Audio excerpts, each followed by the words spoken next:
आज का शीर्षक है जर्नी सफ़र फ्रॉम होम्योपैथी टू इलेक्ट्रोहोम्योपैथी। दोस्तों, लगभग 1755 से 1843 तक सैमुअल हैनीमैन, जो फादर ऑफ होम्योपैथ थे, उन्होंने होम्योपैथी एक ऑर्थोडॉक्स मेडिसिन के रूप में शुरू की। उनका बहुत ज़्यादा विरोध हुआ, एलोपैथी वालों ने बहुत ज़्यादा विरोध किया। वो 1700, 1800, 1900 तक इसको साबित करने के लिए 3 सदियां लग गई लगभग। तो हमें इलेक्ट्रोहोम्योपैथी को साबित करने के लिए कमज़ोर नहीं पड़ना चाहिए। तो हनीमैन ने लॉ ऑफ सिमिलर्स को स्टडी किया। होमियो का मतलब होता है सिमिलर और पैथी मीन्स ट्रीटमेंट। तो दोस्तों, सिमिलर, लॉ ऑफ सिमिलर पे हिपोक्रेट्स ने भी काम किया था। लॉ ऑफ सिमिलर पे बहुत सारी एंशियंट हमारी civilization, native American Indians, Asian Indians, Mayan, Chinese और ग्रीक्स ने भी काम किया था।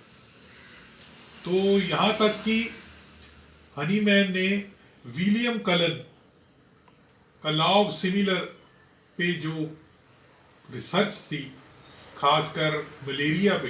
अब मलेरिया के बारे में आपने पढ़ा होगा कि Plasmodium vivax, Plasmodium oval, Plasmodium falciparum और प्लाज्मोडियम मलेरिये, ये 4 स्पीसीज हैं प्रोटोजोआ के जो मलेरिया करते हैं, जिसमें प्राइमरी और सेकेंडरी होस्ट होता है, जिसको इंटरमीडिएट भी कहते हैं। तो दवाई कौन सी कामयाब रही? मलेरिया में काम रही सिनकोना बार्क, जिसमें अल्कलॉइड है, बिटर है, बहुत कड़वी है।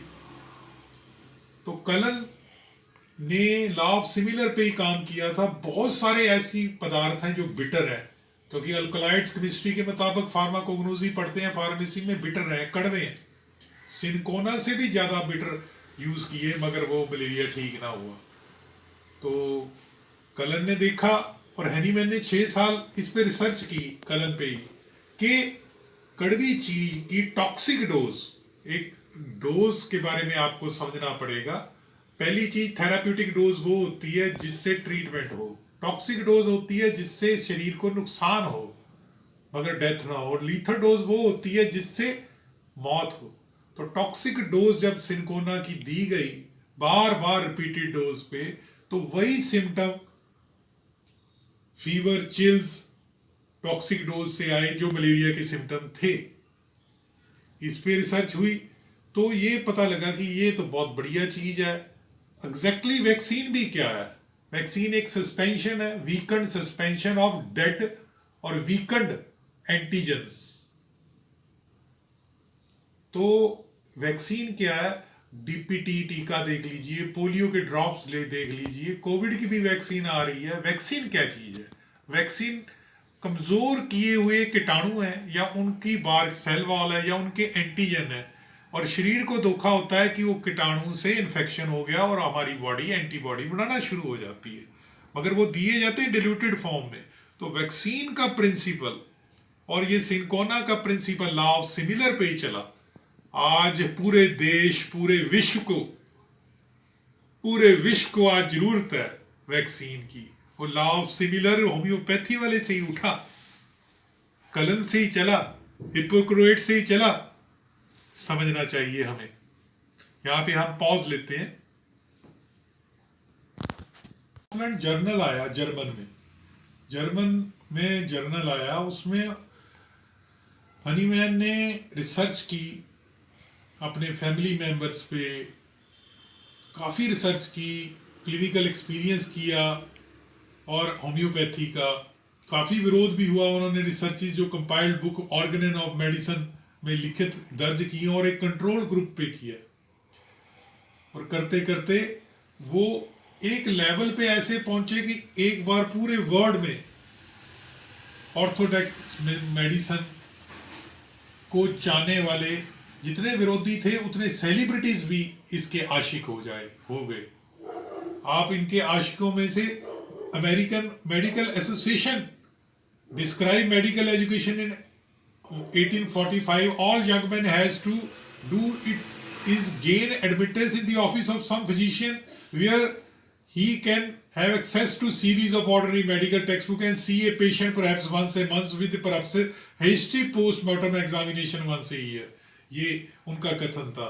और चार्ल्स डिकन जैसे इतने इतने बड़े पोएट्स भी इसके आशिक हुए. पूरे यूरोप में ये फैल गया. और जब ये येलो फीवर हुआ तो फिर तो ये कहाँ का कहाँ पहुंचा. उसके बाद इलेक्ट्रोहोम्योपैथी, क्योंकि ये इसमें कहीं साइड इफेक्ट वाली टॉक्सिक डोज वाली बात थी. इलेक्ट्रोहोम्योपैथी तो कम्प्लेक्स सिम्टम्स को लेती है कि हमारी बॉडी कम्प्लेक्स है तो हमें सिम्टम भी कम्प्लेक्स लेना चाहिए और बिल्कुल टॉक्सिक नहीं है, बिल्कुल सेफ है इलेक्ट्रोहोम्योपैथी. इलेक्ट्रोहोम्योपैथी शुरू में हुई मिटई जी से और फिर करते करते ये इतनी सेफेस्ट रही कि ये तकरीबन 30 कंट्रियों में फैल गई.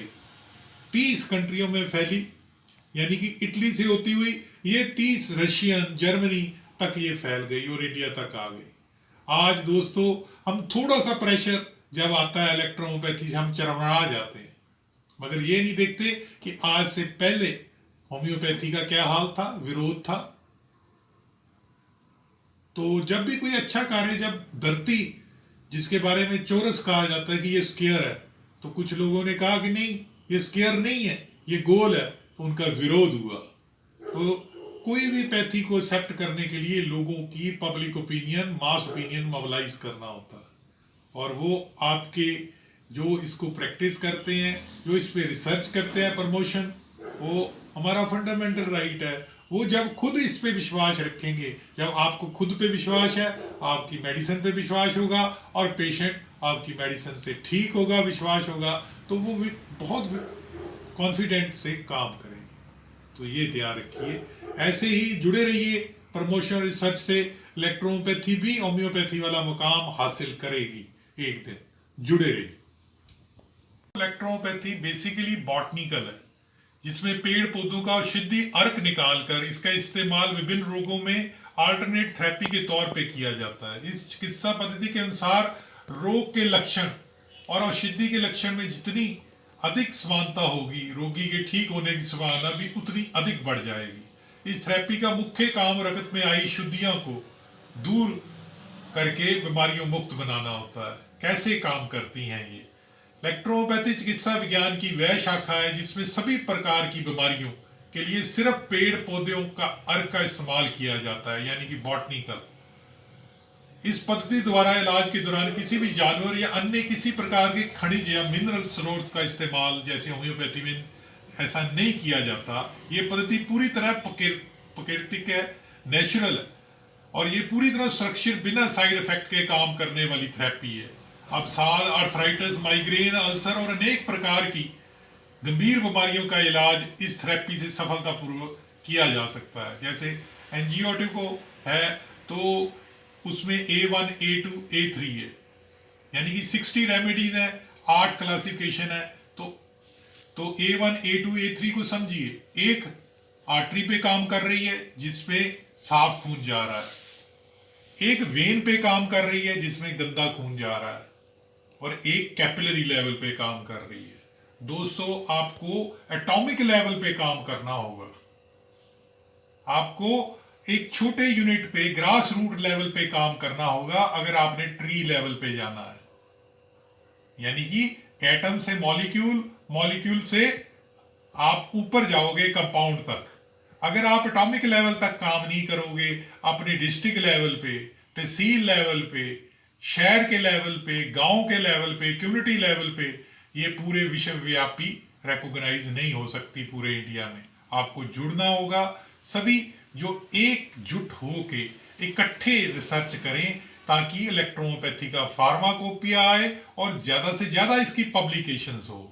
ऐसा ना हो कि एक्यूपंक्चर में, जैसे एक बंदे ने कहा था कि एक्यूपंक्चर में 40 साल पुराना ट्रेंड बंदा है मगर उसके पास क्वालिफिकेशन नहीं है, एक्सपीरियंस है. कल को एक MBBS वाला ये मोड ऑफ थेरेपी लेके, पब्लिकेशन लेके आगे निकल जाएगा. एक MBBS वाला, एक BMS वाला, BHMS ने एक पब्लिकेशन दे के एक्यूपंक्चर में वो आगे निकल जाएगा। मैं भी यही कहता हूं कि इलेक्ट्रोहोम्योपैथी कहीं आपसे छिन ना जाए। ऑलरेडी ये स्टैंड अलोन ना बना दी, हमें स्टैंड अलोन चाहिए, ना कि एडजंक्ट चाहिए, एड ऑन नहीं होनी चाहिए। अगर ये मेडिकल ग्रेजुएट जो ऑलरेडी मेडिकल ग्रेजुएट हैं, आयुष वाले हैं, अगर उनको ही ये हक दिया गया कि इलेक्ट्रोहोम्योपैथी को आप प्रैक्टिस करो, तो नेचुरली जमीन लेवल से नए बीज पुंगरेंगे ही नहीं पुंगरेंगे, तो जो बंदा जो एक्सपीरियंस्ड है उनको वो क्लास मिल नहीं पाएगी, और जो ऑलरेडी दूसरी पैथी के क्वालिफाइड है वो हमारे से एक्सपीरियंस से वो चीज छीन लेंगे।